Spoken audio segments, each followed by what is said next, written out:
Okay, and welcome to the second hour, and let's just go ahead and pick up where we were.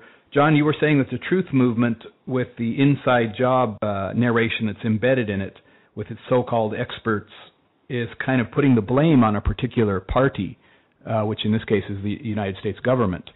And you wanted to continue on with that thought.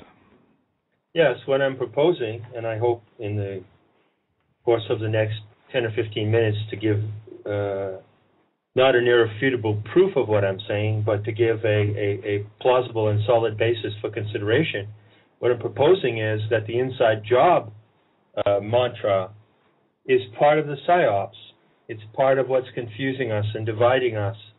And as Dr. Wood pointed out, the truth movement has, in a way, 9/11 truth movement has, in a way, torn the United States apart. You know? Now, I'm an American citizen, and I consider myself to be someone who loves the ideal of America. And I know that there are many, many things that have been done wrong by the American government, and that there's a criminal element in the American government. You know, I remember when John F. Kennedy was assassinated, and in my opinion, that was a coup d'etat in front of the entire world, and from that moment on, a criminal element began to take over in the American government. But the criminal element is not the entire government. So what the 9/11 Truth Movement is doing is it is creating a hatred and a distrust of the entire government and the entire structure of the United States, the entire legal and authoritative structure of the United States, which is a terrible thing to happen, you know? And so I think that is an effect of this psyops, and I would like to describe how that psyops was constructed and the purpose for which it was constructed. Now, I'd like to add something there. That also another facet of this is if that is how the truth movement is seen, those who are trying to decide between was 9/11 the story we were given about 19 bad guys with box cutters, or was it something else? And once they see what the truth movement's up to, then they go back to the first story. There you go. So it turns them off to questioning the events as well. That's right. It does. That's very true. So I would like to proceed. I want to proceed with a little disclaimer to the people who are listening, and that is that what you're going to hear now is absolutely and exclusively from John Lash. And I do not expect that my collaborators in this three-way discussion are in any way implicated or support this. So don't think that because they're on the interview with me, they actually go along with this.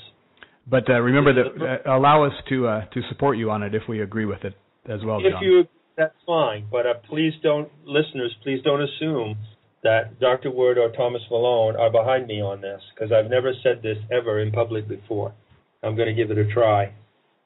Let's consider, now that we know, let's take it and say that Judy Wood has led us to the truth. Dr. Judy Wood's scientific analysis is impeccable and irrefutable. The destruction in New York City on 9/11 was done with directed energy weapons of an unusual kind that are known to exist but are unadmitted and are held in secret by the military. Knowing that, we can go on and ask two questions. Why were these weapons used? This is one question. And the second is, why were they used in the way that they were used? Okay? Now, I've been thinking about this intensely ever since we agreed to have this three-way conversation. And I'm convinced that these two questions are probes that can lead us into the core of the psyops that's been perpetrated not just on the American people, but on the mind of humanity itself by the 9/11 criminals.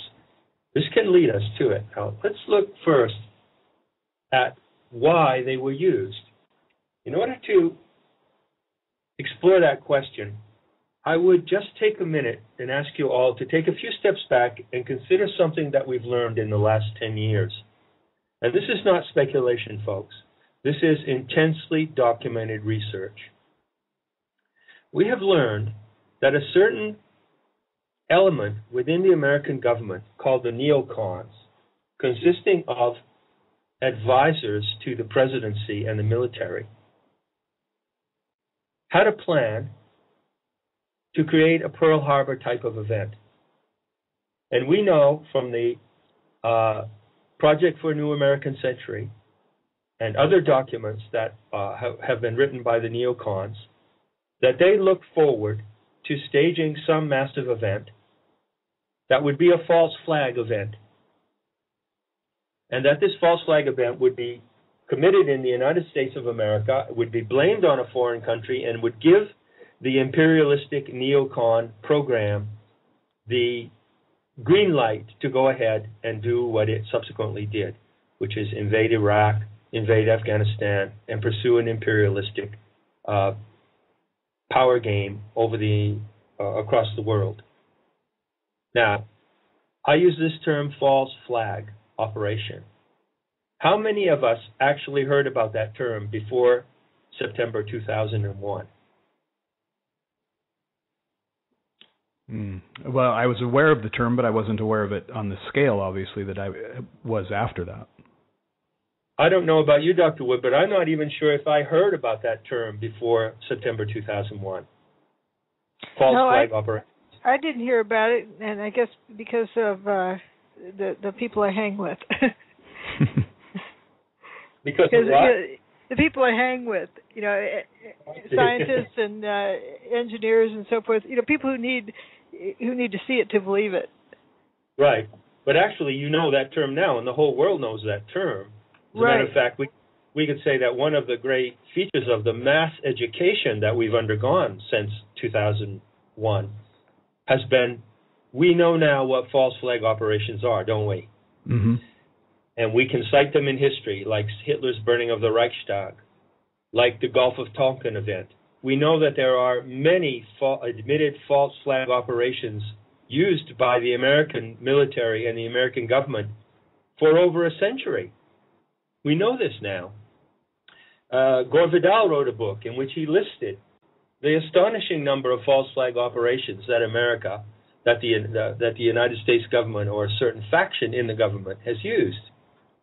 And so we've been able to put together the picture that 9/11 was a false flag operation. Okay? Mm-hmm. They got the idea, we need a new Pearl Harbor, we need some catastrophic event, we need an attack on American soil that will justify the agenda of the neocons and this imperialism of their program, which is well known to many people. Oh, so they're planning this, and this is what they think. Well, let's crash some airplanes into some skyscrapers, okay? And let's aim one at the Pentagon, and maybe even let's aim one at the White House, but we won't actually allow, since we're controlling the false flag operation, we won't actually allow it to hit the White House because that would be too much, but we'll say that some heroic people intervened and brought that plane down. So they're planning to do this, and the question comes up again, why would they use directed energy weapons to do it? Well, if they could do it in some other way, they might have done it in some other way. But when you think about it, and it doesn't take too much thinking and some basic common sense here, it would have been incredibly difficult to bring this off using actual hijacked airplanes. Incredibly difficult. First of all, just flying the airplanes, they would have had to have expert pilots to fly the airplanes. Okay, so they could remote control the airplanes. Yeah, but even so, if they were hijacked airliners with people in them, this gets very, very complicated. So what did they decide to do? They decided that they wanted to do that kind of scenario. Let's call it a 4-hole scenario. They wanted to leave 2 holes in the Twin Towers, a hole in the Pentagon, and a hole in the ground in Pennsylvania. And that would be the multiple false flag attack. They would blame it on Islamic fanatic Muslim hijackers, and they would use that to launch their wars. Well, in order to do that, they sat down and they talked to their, suppose they talked to their closest advisors, and their closest advisors said, listen, if we try to do this literally with airplanes and guided missiles and things, it's going to be very, very hard to control. But there is a directed energy technology that we can use to do it, and we can fake it. We can make it look like it's airplanes, but we can use the directed energy technology instead, and it will be infallible because we can really control it. And that way, it's going to be just a few people that have to know about it, because if we're going to do it with airplanes and hijack airliners with people in them, no, we can fabricate all that, which has largely been done, you know. If you go back and look at the evidence, it all falls apart. Who were the people on these airplanes? Or what, you know, it becomes very, very suspicious. So let's just cut to the chase here.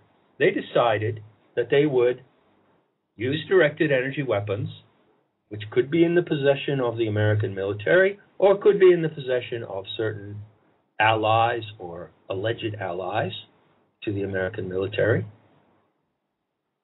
And with directed energy weapons and with simulation devices, such as cloaking of airplanes and things like this, which the military also has, they pull off this false flag attack. So that's why they did it. They had a good reason. But there's a real problem with that explanation. And that is, why did they have to destroy the two towers and create the massive evidence of directed energy weapons at the site in New York City? Why couldn't they have just put in 4 holes? Because I have the answer. Yeah, tell me. Here, by so many of the first responders. It was unbelievable. Everyone was in such disarray. It was all unbelievable. It's like their world had been turned upside down. You're saying they had to do something that was not just a false flag attack that was in the scale of human belief and comprehension. They had to do something that was an attack beyond the scale of comprehension. It was because look at Hollywood. Right. People are used to seeing stuff on Hollywood. You had to outdo Hollywood. Right. It wouldn't have the emotional impact sufficient enough to provide the reasons for the reason they did it. But let me get back to my evidence. Yes. If it was some airplanes or something like that, you know, what I know about the evidence is that even the remnants of Building 6, when they went to take that down, just that little chunk at the end, they had to pull it down with a cable because if they stuck dynamite in it, they were afraid of damaging the bathtub wall. So, you know, if you have a piece of a jet, you know, falling down the bathtub wall or whatever, you're going to undoubtedly end up having flooded Lower Manhattan. If those buildings tipped over, you take out several other buildings. It was too messy. But suppose it was not necessary for a false flag attack that would justify invading Iraq and invading Afghanistan. Was it really necessary just for that purpose to bring down, or not to bring down, excuse me, here I go again, but to completely justify those buildings and demonstrate more of the directed energy weapons with WTC-7 and the coring out of Building 6 and so forth? Would it have been necessary to go that far? So you're saying, John, that to reach the ends that they wanted to reach, they could have done it just with the so-called hijacked airplanes, and that would have been sufficient, sufficient force. And you're saying, why did they have to go to this farther extreme? Exactly. Talk about Hollywood. I think it would have been quite sufficient to simulate 2 jetliners hitting the World Trade Towers, which they did, and to simulate one hitting the Pentagon, and to then make up another heroic story about one that was brought down by passengers, which story is absolutely full of holes, to simulate all that in order to make their point for a case of a false flag attack. But it went far, far further than that. Why? What I'm suggesting, and this is just a suggestion for people to think about, is that the PSYOPs had 2 parts. One part is that it was an obvious false flag operation. And whoever pulled off 9/11 wants the world to think that that's the end of it, right there. And that's why the controlled demolition people are playing into that scenario, one way or the other, as Dr. Wood said. One way or the other, they're playing into it. Because the people who don't believe them have to go back to the Arab hijacker scenario. So it creates an absolute double bind for the mind. But when you set that aside and you say, wait a minute, if the false flag operation, which was actually planned and perpetrated by the American government, was actually incorporated into another operation that was much, much bigger. And it's because of the other operation that the buildings had to be dustified in a science fiction spectacle of magic in front of people's eyes. And the WT7 had to be dramatically made to disappear when it did. That's the second part of the PSYOPs. So there are two parts. This is what I'm getting at. Am I making any sense here? You're making sense. I want to hear more about this, yes. I disagree with, like being separate events or separate PSYOPs, or I don't like to make a division. I think it was one big plan, and the cover-up or whatever, the bombs in the building cover story was just a spin version of that. It as for a cover story. What I've seen in it is that 3 + 1 = 4. 3 buildings, 1 in the ground. Right. That's not. You're not. Otherwise, you'd be safe if you stayed out of big buildings. You stayed out of the Pentagon. You stayed out of New York City. But the fourth one is, it could happen to you anywhere. You're not safe anywhere. Right. Right. And I saw the same thing with a 7-7. 3 in the tube, 1 in the bus. That's right. You're not safe on the bus either. Yeah. It's airplanes, and that's why we have TSA doing what it's doing now, which is a continuation of violence. Yeah. Yeah. Well, I agree, Dr. Wood. I think it was all part of one plan. But what I'm looking at, and I'm just asking you to look at this with me, is that the first part of it was that the whole plan was not known to the people who perpetrated the first part of it. This is what I'm no suggesting. No way. I think only a small handful of people knew what was going on. But the people who followed below, because it's so compartmentalized, are just do their job, and they don't know why they chose a particular day to do this exercise, or where they're having a meeting. That's just what ended up happening. They didn't stop to think of why. But right.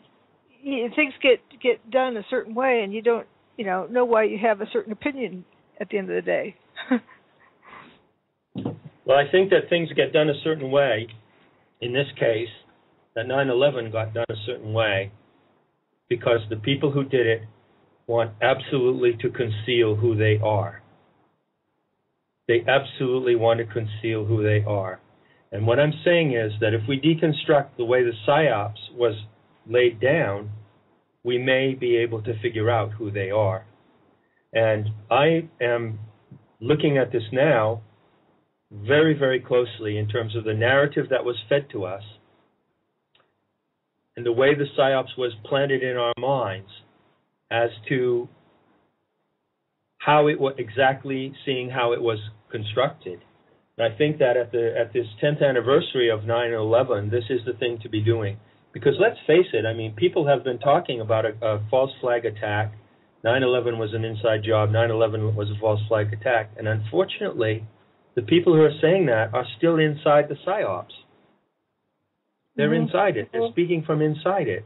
And we've got now, after 10 years, we've got enough distance in time. Maybe the trauma's worn off enough, and the confusion is worn off enough for us to step back and say, wait a minute, the only way we're going to see how this PSYOPs is working on our minds is if we get it out of our minds, And I think that the inside job mantra is part of the PSYOPs. It was planted in there in the beginning. It's planted in there to conceal who were really the masterminds of this event. And the masterminds of this event are not necessarily the people who are framed for what they actually did. But it could be. It could be, but I have a feeling that it's not. I have a feeling that the criminal element and the neocon fanatics / criminal mafia in the U.S. government, the Bush-Cheney gang, were tricked themselves by the ultimate masterminds of this 9/11 event. Because the ultimate agenda is not just the neocon goals.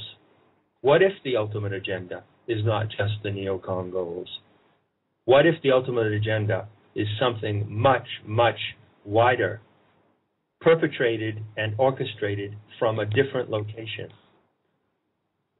This is what it's beginning to look like to me as I am in my initial stage of deconstructing the PSYOPs. So, yeah, Dr. Wood, I want to get your comment on that in a second, but John, could you, what would be a possibility of what that end desire or end target of these masterminds would be? Well, it's just a way to kind of screw with the minds of the whole planet? Or don't fool with us, see what we can do? Mm-hmm. Yeah.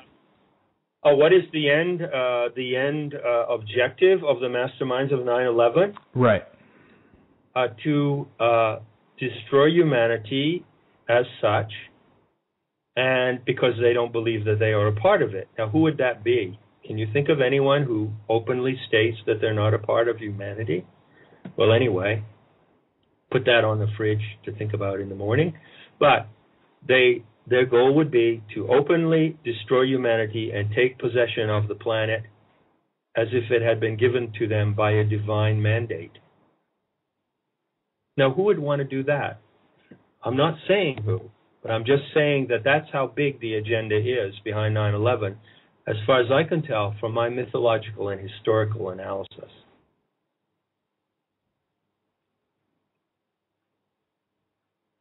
I'm with you on that completely, John. Dr. Woodward, you seem to indicate that you feel it's more of a one seamless job there. How do John's thoughts echo in your mind right now?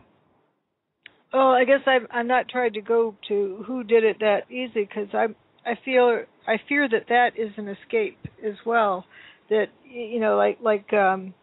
if the walls start closing in too much on certain individuals.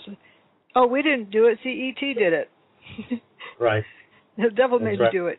That type of excuse. And that's why, humanity is capable of this technology. There's no question of that. But and there are people who are that evil. A lot of people have trouble seeing that. Mm-hmm. But, what are, pathological murderers? They don't act like humans. But there's, another thing, of course, this could be part of the cover story, is the buildings were destroyed in a way such to a massive demonstration to the world, like a huge display, but with damaging the least amount of surrounding buildings. That's right. And that, again, that could be a cover for, you talk about somebody framing somebody else, framing themselves. That's right. When they're really guilty. You don't That's know right. who. That's right. But I would say this, Dr. Wood, I'm also trying to be cautious. It's difficult to be, but I'm also trying to be cautious, and I'm extremely aware of the risk that you just pointed out about jumping and pointing the finger. Believe me, I am. But I would say this, and I think that this is, I'll just say that in my mind, this is unfortunately an inescapable and brutal fact. That there are two things that we must absolutely know if we're going to survive in a sane world, in a sane, humane world after 9/11.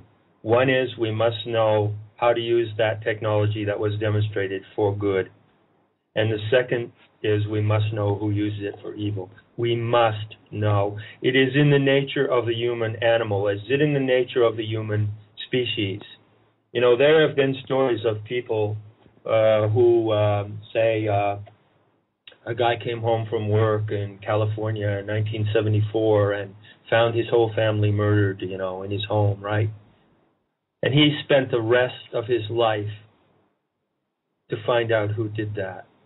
And we need to spend the rest of our life to find out who did this. And it's dangerous. It's dangerous, I know. But it's more dangerous not to know who did it. Mm-hmm. And the point that I want to make is that the people who did it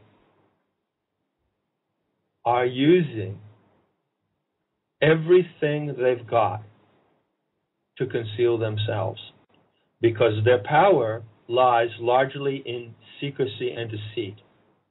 And 9/11 is a challenge for the human race to stand up in a war against secrecy and deceit.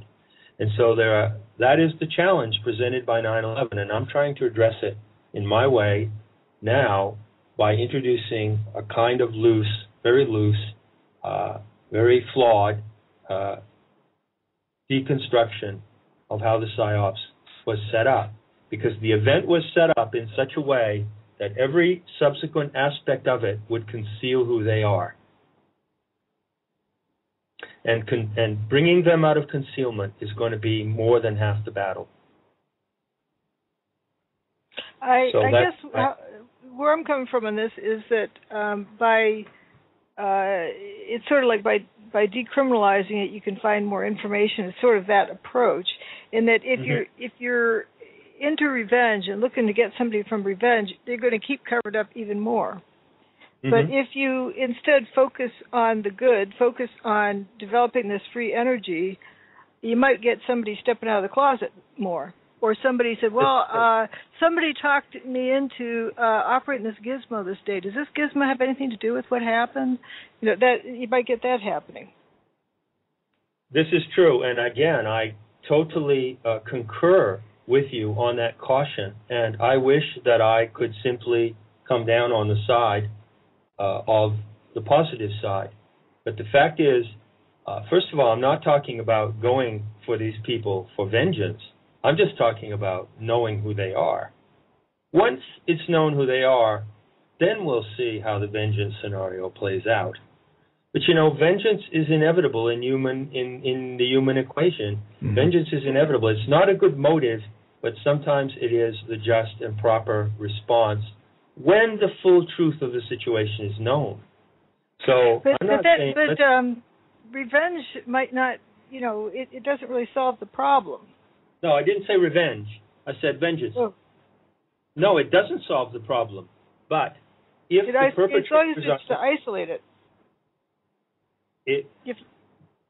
Go ahead. I'm not making a case for vengeance here, by the way. So let me try to clear that up. What I'm making a case for is, can we, by deconstructing the PSYOPs and seeing how the events of the day were arranged, along with the narrative of those events, can we from that go to the perpetrators? Can we go to the identity and detect the perpetrators? That's what I'm suggesting. Then when we do that, we'll see what happens next. I'm not suggesting we do that for vengeance. I'm suggesting we do it for the sake of truth. Wouldn't you like to know who did it? Who planned it? That's why I took the people who know who did it. That's why I took them to court. And you are the only person. I want to point this out to people who are listening here. Many people are accusing everyone from the Eskimos to the Chinese to you-know-who of 9/11. You're the only one who's actually done anything about it and taken concrete and reasonable steps to find out. That's right. Well, we know who did it. Why don't we go ask them? That's right. And you didn't do that, Dr. Wood. I'm pretty sure I can say this. You didn't do that in the spirit of vengeance, did you? You did that in the spirit of wanting to know the truth. Okay? Yeah, right. And wanting to know, why don't you share that with the rest of the world, That's right. Because if it stays in secrecy, it stays in power and control over us. Mm-hmm. Whoever holds these weapons and whoever used them from 9/11 is alive today, or their heirs are alive today, holding these weapons as we speak, and they have the capacity to hold the entire human race hostage. And I don't like that. I don't want to be held hostage. I kind of think I kind of think that's what happened to the legal case. I mean, think about the judges in this case. Would they, do you think they'd lasted the first day if this went forward? But you see, we can't live like that on this planet anymore. I will not live on a planet where I am subject to extortion, where my life is threatened because I'm going to say the truth, where I am being threatened and menaced with murder or worse. I will not live that way. I would rather be dead than live that way. And I think there's a lot of people who share that sentiment. I think, Thomas, you're on the top of the list. I was just going to put that in my own voice. Yes, exactly. I'm totally with you on that. Yeah. I guess that's why it is why I went after ARA to find out. I wanted to put them under oath to ask them who did it. Whose technology is this? Well, Dr. Woody, it's amazing to me. I mean, you amaze me not only for your genius and the sobriety of your mind with which you've handled this immense question, this immense riddle, but just, the sheer guts of what you did. I mean, absolutely. You did that, Very few people know that you even did that. And would you like to tell now the people listening what you told me that the judge said to you when you walked into the courtroom? Yeah, well, yeah, I've been hesitant to say it out loud because I don't want to put any judges in jeopardy, but people know who the judges were. One of them said something like, "Y'all have a death wish?" Yeah, y'all have a death wish. Well, I guess we have a death wish. I don't know. If loving the truth and wanting to live in a world that's free of being terrorized by some maniacs with the ultimate weapon, if that's a death wish, then I must confess that I have a death wish, Mm-hmm. But it doesn't look like a death wish to me. It doesn't feel like a death wish to me. It feels like the breath of freedom in my lungs. And this is a horrible situation. Whoever has these weapons is holding the whole human race in hostage and very possibly blackmailing and extorting the most corrupt elements of the United States government in such a way to destroy the entire government for the people. This was the feeling that I had gotten with NIST. NIST to me didn't feel like the enemy. They felt like to me it felt like they were sort of held hostage by something else, some other entity, some other organization, some other something, and they just had their hands tied. Right, and that doesn't make them guiltless because they're still accessories and accomplices. And right. But nevertheless, in the bigger picture, as we try to construct how this event was arranged, how it was orchestrated, and how it was set up so that the truth of who did it would never come out, this is what we look at. The PSYOPs was set up so that the truth of who did it would never come out. And we can overcome that PSYOPs, and we can see who did it. When we see who did it, we'll deal with them then. But as long as they remain behind secrecy and deception, the whole world has to live under a shadow of fear. Mm-hmm. And I don't want to live in fear. No? I see an analogy to, a woman who's been raped. Mm-hmm. Should she go tell somebody, or shouldn't she? If she keeps it a secret, she's protecting the perpetrator. She's holding secret his crime. That's exactly right. Being able to talk about it is to free herself from that prison and to not keep that guy's secret anymore. That's a good analogy. It is a good analogy, and I think that what's happening, I've heard a number of people, just like recently, you said it strangely, but it's in the last few days, but it may continue, saying that, they're just fed up with living under fear and living with lies all the time. And the challenge of 9/11 is to raise ourselves up to the point where we have the courage and the sobriety to break through that spell of fear and deceit and see what's really behind it. And the prize of it is free energy. That's the prize. There's a prize in this horror. a great but prize. we also have to look at what free energy means. It's a total change in our culture. Mm-hmm. That's right. In our economy, in our education, in every aspect of our life, especially in the area of commerce and economy, because it levels out the playing ground, and it gets us out of the drama of false scarcity, and it gets us out of the control of corporations.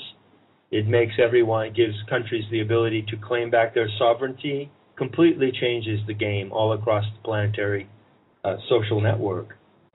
Let me interject something here, which I've recently found quite intriguing in the so-called truth movement. Those who have attacked me viciously for the longest time, I'm talking about going back to early 2006 with my billiard ball thing. When some folks saw it, they put it up on their website.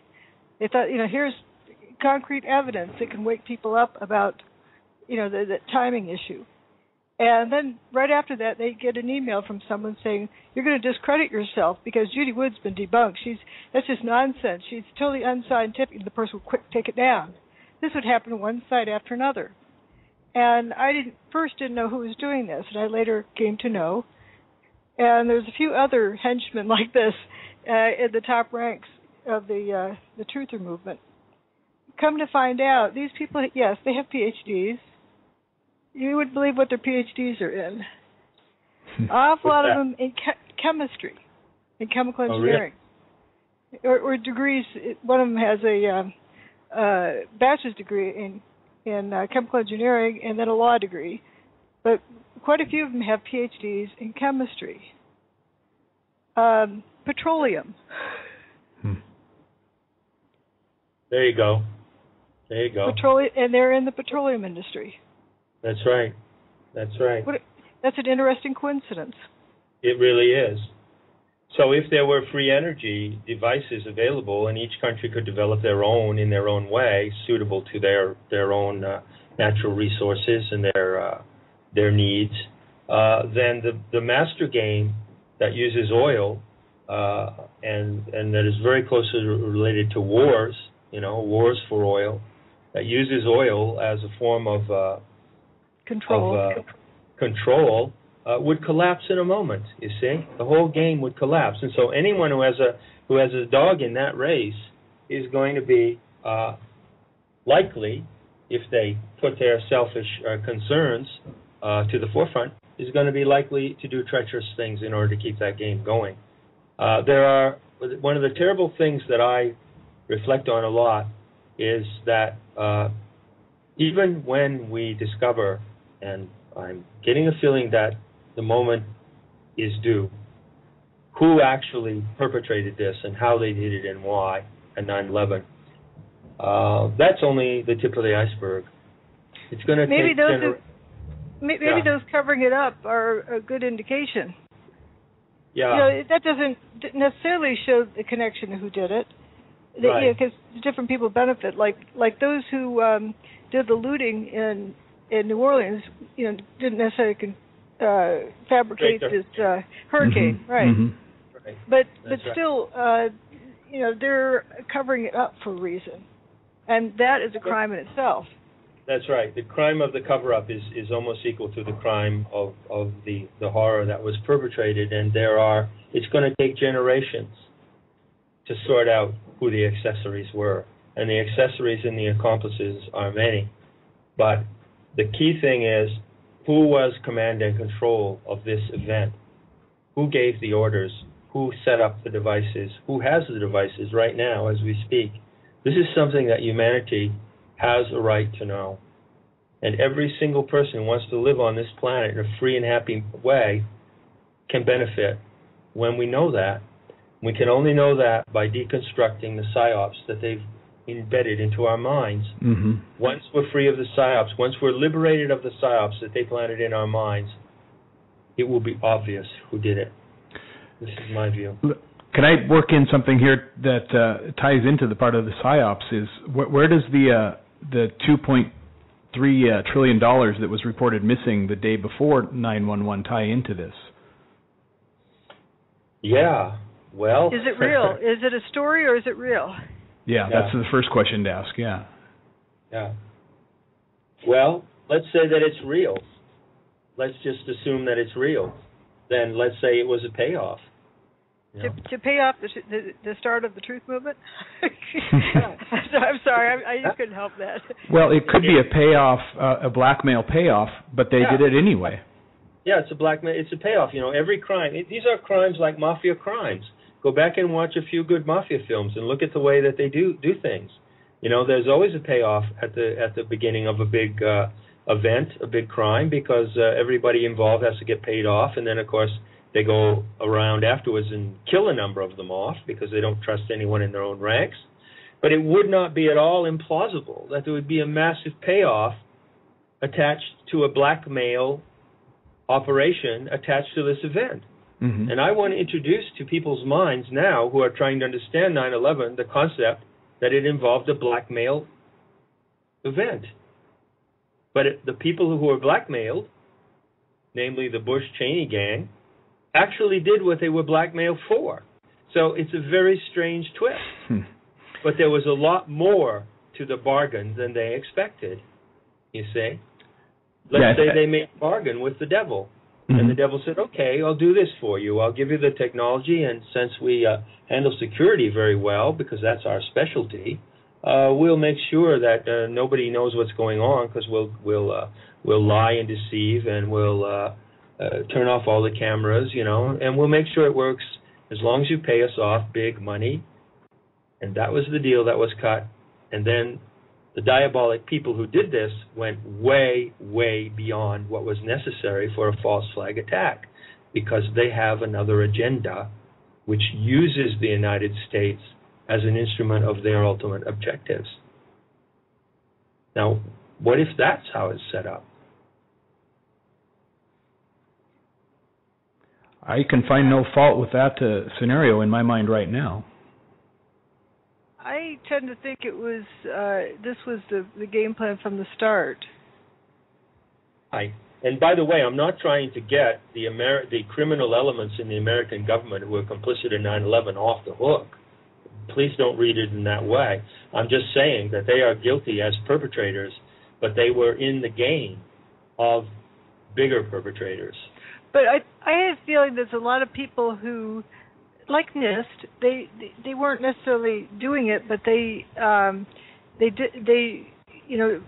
okay, here's an example. This is how I met Andrew Johnson. Stephen Jones asked Andrew to splice these two videos together. He didn't ask why. He figured Stephen Jones had a good reason for it. So he went ahead and did it. He thought he was helping the cause. This is in 2006. And in an article I wrote up about, Stephen Jones having this spliced together video, that because this is the liquid stuff that pours out the window, it didn't pour out the window just before the tower went poof. There was a bunch of time in between. And that time was removed and those two segments spliced together to make it look like the stuff poured out the window and the building went poof. But I noticed that Stephen Jones does not do it himself. He has somebody else do it. And people think that they're doing a good deed. They're helping the cause. They don't think twice about it. Until after the fact, then go back and say, wait a minute, I got hoodwinked in that. They don't realize it at the time. Well, some people realize that, yeah. Some people never do realize that. And so, how far up the ladder do you go, or how far back do you go, as to who is, innocent, naive, and just doing their job, and then after the fact, it starts eating on them. They say, wait a minute, I happen to push this button at this time, and they start wondering why they did it, and I wonder how much, because Stephen Jones has done a fairly good job keeping his hands clean, having other people, like even the quote of, it takes 5 times the Earth's energy output to destroy the towers. He never claimed it as his own calculation. He always cited somebody else's calculation. And just like Jim Fetzer starts up all sorts of rumors about me, but he gets other people to state them so he can quote them. And then he claimed he was just quoting them, and he didn't. They keep their hands clean. And so if you look at that type of thing with the whole operation, wouldn't it make sense that it was somebody who kept their hands clean and somehow was able to psyops others into, turning this knob, pushing that button, whatever? That would make sense. That would really make sense, and that is a very sophisticated form of treachery, and it's very skillful, and it makes a lot of sense. If you look at the truther movement, it's the same thing. These people believe strongly in what they're doing. Some of them are waking up, but they believe they're doing a good deed, and what they're doing is covering up the crime. Right. And they don't realize it. And they don't realize that they are. That's right. Well, it sounds to my ears that you're both saying the same thing, just in slightly different terminology. And John, you were going into a point there a little bit ago where you were saying if we found out who did it, that even if we find that out, that would be just the tip of the iceberg, and that you're indicating that there's something even beyond that. When we find out who did it, in the world, well, if you find out who did it, they haven't aimed at you, and that's the last thing you need to know. That's right. When we find out who did it, that'll certainly be a great moment of liberation for the human species. But after that, there's going to be an enormous cleanup job, because once it's known who did it, then people are going to be able to look around at every sphere of life that they're in, politics, the media, government, military, education, and they're going to be able to see those people who were accessories to it, either wittingly or unwittingly. And that's going to be a lot of accounts to sort out. And I'm not a person who's here preaching revenge. Never. Vengeance, well, vengeance has its place, and vengeance will have its due in this scenario if the truth comes out. There's no way you can avoid it, because it's inherent to human nature. It's natural to human nature. Of course, yeah. Once we find out who did this and what the agenda was, yeah, the natural response is to eliminate that or take care of it. Yeah, we're going to sit back and have a laugh and say, "Oh, well, finally we caught you. You really pulled one on us, but we see it now, and it's all over, and we forgive you, and let's all go out and have shake hands and have a pizza." Yeah. No, here's a different thing that light bulb just popped on here is, the Haida lived on those two main islands for somewhere between 10,000 and 15,000 years, so I understand. That's right. And they didn't mow down each other. They didn't mow down other cultures. They just lived within their means. And let's say we end up having that. It's a totally different type of life. There's this issue of control, he who controls the energy controls the people. But if we don't have that issue with energy, we don't need a control structure. If there's no control structure, then whoever has this gizmo cannot have control over us. Mm-hmm. That's right. That's a huge point. That's a very good point. In fact, when the knowledge and access of that technology comes into this world, and that is possible now, especially with your work, Dr. Wood, pointing to its existence in the minds of many people now, it changes the rules of the game so radically. But at the same time, these perpetrators are not going to walk away with, their tails between their legs, excuse me for saying so, and that is something that will have to be faced when the moment comes, what to do with them. They won't just say, "Oh, you've got a great world, you've got the free energy now, we're just going to leave you alone." It ain't going to happen. They wouldn't have gone as far in their menacing, odious, hateful destruction as they've gone if they were the kind of people who would turn around and walk away when they're exposed. Mm-hmm. So I'm just trying to be realistic here. I'm not trying to beat the war drum and get anyone on the revenge trail. But I am saying it's natural. It's a natural inference of your work, Dr. Wood. I have to say so. It's a natural inference of your work, although your work does not say who. People really want to know who when they read your work. Here's another thing. I guess I keep focusing on the positive, because if we have, for example, I worry about people at NIST. They have a gun to their head. They're afraid to speak out. Their job is to give the answer that somebody told him to get. And fired it. That's the answer. Okay, I'll figure out how to jimmy my model in order to get that answer. And that's what we're taught in our educational system too, is how to get the answer in the back of the book. But if the control structure is no longer there, if they don't fear losing their job, if it's a different structure altogether, they're more free to say, "Oh, it was that guy who told me to get this answer." And the control mechanism comes off, and more information comes out as a part of this new civilization. I think that's brilliant. I like very much what you're saying there, and I think that is not wishful thinking. I think it's very plausible that it could happen in that way. And certainly you're right. Those who now are under pressure, are under threat, who cannot speak, would not be so threatened in that future alternative scenario. You're absolutely right. And as the lid gets gradually lifts off, we're going to have a huge readjustment of things. But if the game is no longer about a top-down control issue, and it's all about a contributory kind of establishment instead of a control. That's right. Then I think it helps take care of itself. Yeah, you find the malfunctioning person and they get isolated. Maybe get put in a cage someplace where they can't hurt anybody again, or whatever the scenario is. What do you say to that, Thomas? Well, yeah, and I think once that environment is set up, that more of the real truth of what has actually happened and who is behind it. Once that door starts to become opened, it's much easier, like Dr. Wood has just said, to allow people to come out and say, "Hey, I just did what I was told to do." That it could all unravel in a very, very quick matter of days or weeks. It could indeed unravel very fast. Yes.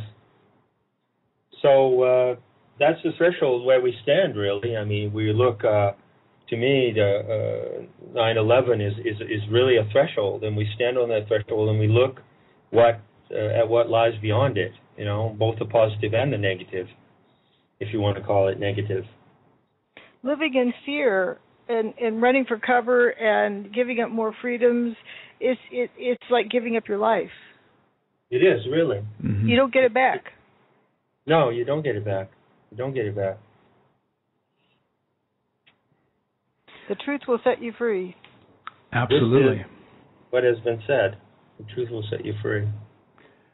Now, we have kind of a final question here. We've already gone into it quite a bit already. But before we get into that, there's one thing now that I have both of your ears here that I would like to ask that's always been on my mind about 9/11, and it ties into the PSYOPs, is how do we deal with the implants, in a sense, that were put into the media? These things you see all over on the Internet with the encodings that were put into The Simpsons and into Hollywood movies, and there's too many of these synchronicities that took place to just write them off as just mere coincidences. I'm just wondering what your two thoughts are on that side of perhaps the PSYOPs. Well, you have Godzilla climbing the Empire State Building, or whatever. King Kong, King Kong. The towers were, because they're the tallest in the world. The Eiffel Tower is in lots of stuff as well. Because the towers were for several years were the tallest towers in the world. Of course, they're going to be seen as the target of America, and that would be in a lot of things. 911 is kind of code for emergency or for panic or dire situation. Mm-hmm. There's white flags, same thing. There's a lot of different clues, but how you end up putting them together is a different story. It also, I think if you want to talk about conspiracy stuff, look into who organized the 93 bombing, because that helped prepare people's minds to think, well, they tried before, now they succeeded. Mm-hmm. It was a primer for it. Is what it looked like to me. Mm-hmm. Because otherwise it would be too unbelievable. Whoever brought this about had to have a lot of psychologists on board who know the human psyche so well. So I would say, if I could take my turn to respond to that. Please.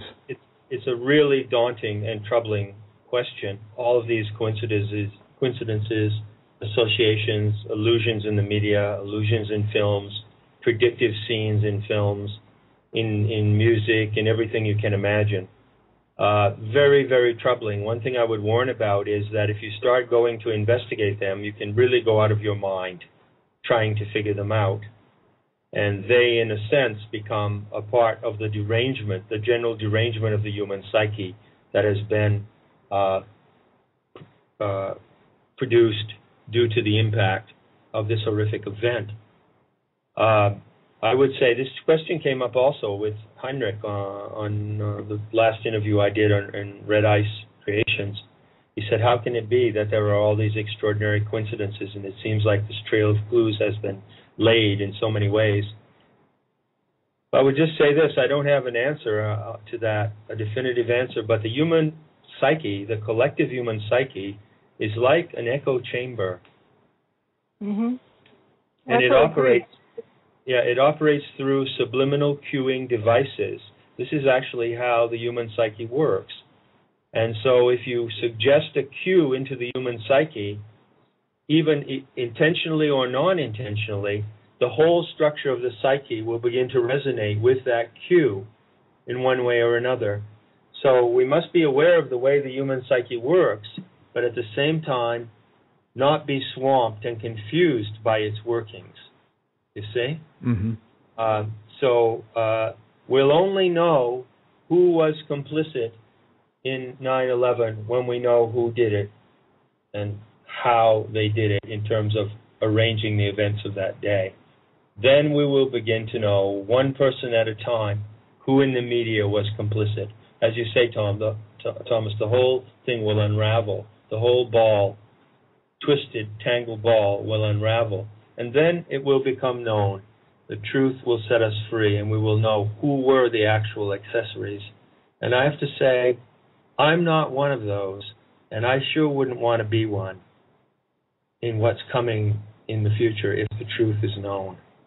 Because it's only natural in human nature that when that much grief and confusion and harm is caused, that there's going to be a payback. Or even those who covered it up. Yeah. Yep, and those who, exactly, who helped to cover it up, who helped to muddle it up, who helped to derail it. It's all going to come out in the wash. The truth will fall on them just as surely as the towers did not fall. Exactly, and I would also mention who tried to keep your book from being published for many years. Dr. Wood. Right. You're asking a question, or? Well, no, I'm just adding that point that's the spotlight's going to be shown on those people as well. Right. And those who just muddle it up. Yep. Yeah. Okay, so we've covered a lot of things. We've opened the door on a lot of very deep questions. So let's, in the final minutes here we have, let's go into the big question, in a sense, of where do we go from here? How do we make the events of 9/11 into a positive thing for humanity? And we've talked about it a bit, but I would love to hear both of your comments on how to go from here. The more the truth is known, the more the change can happen. Let's say, just imagine, everyone is alerted to look at the picture on the cover of my book and say, is that a collapse? And be honest with yourself. They don't need to speak out loud. And if they realize that free energy technology exists, if everyone around the planet realizes this, then we've won. Free energy technology can be developed, and once it becomes that it can be developed, who's going to want to outlaw it? That's right.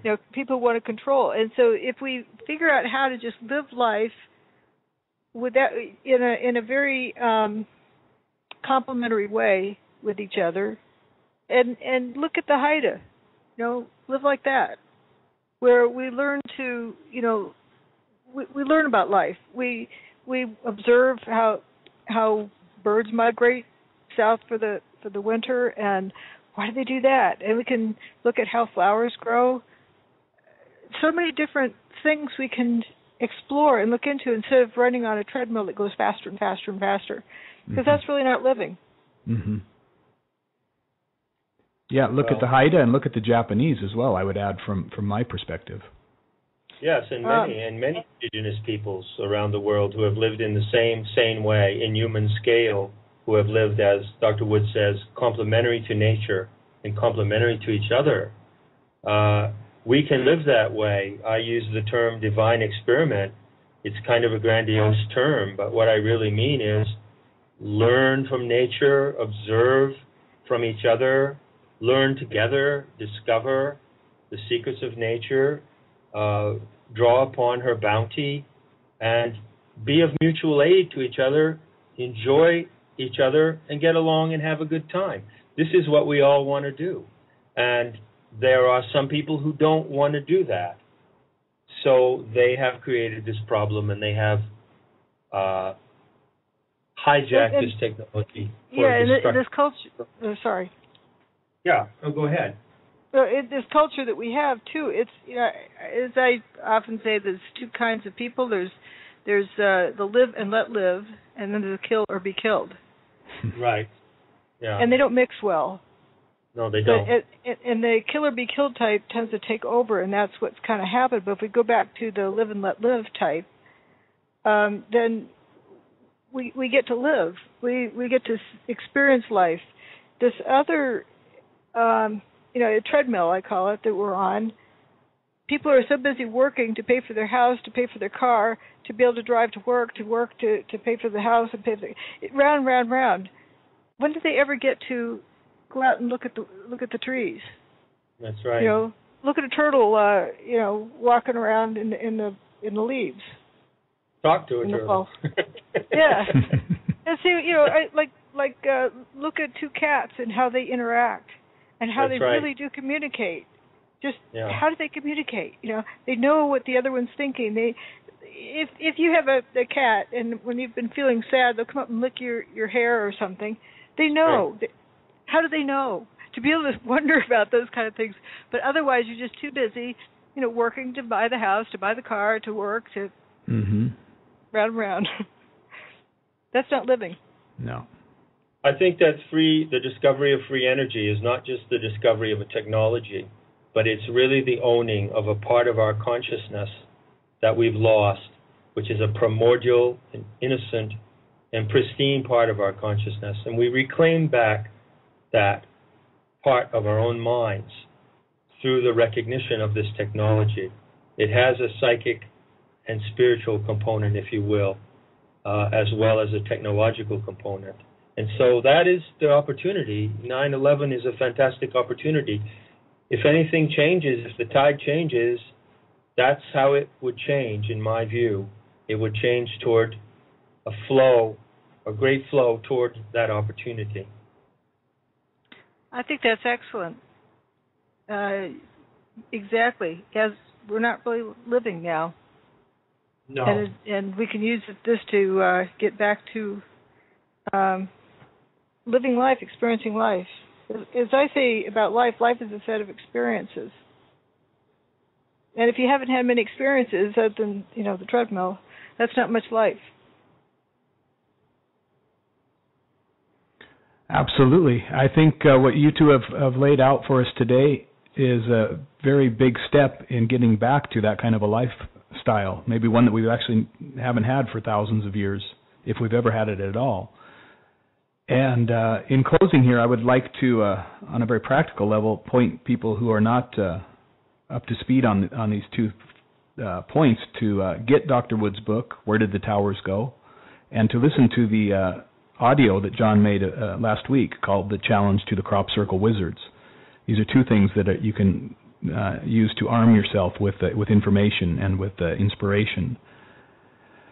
So we're at the end of our time here today, and it'd be kind of trite for me to even say thank you to what you two have done, because it goes beyond the scale of words to express my appreciation to both of you. But that's the only words I can say in closing, is thank you very much for everything you've done and for what we have ahead of us. So if you two would like to close with a couple of words there, please go ahead and do that. Well, thank you for bringing us together in this format, too. It's wonderful, and letting us share our thoughts. I'd give my website address. The regular website is drjudywood.com. That's Dr. Judy Wood, both four-letter words, .com.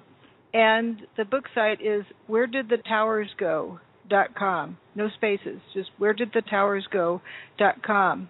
And on the book site, the Where Did the Towers Go site, there's a link I've just recently put up on the menu for shows. And one of the most recent ones at the top has that crop circle video. Mm-hmm. So if someone needs directions to get to that, John Lash's crop circle video. That's where it is. Thanks. Very good. Yeah, and I will put those links up on the when I post this talk as well. John, any final words? Well, you're the one to be thanked here, Thomas. After all, you're the one who introduced me to Dr. Wood, and extremely grateful for the pleasure of that connection. And we shall continue in whatever way the truth shows us. So thank you both. Thank all right. you, too. Thank you both, and we will continue with our friendship and with our working together here in the future as well. So with that, I thank you all for listening, and we will call it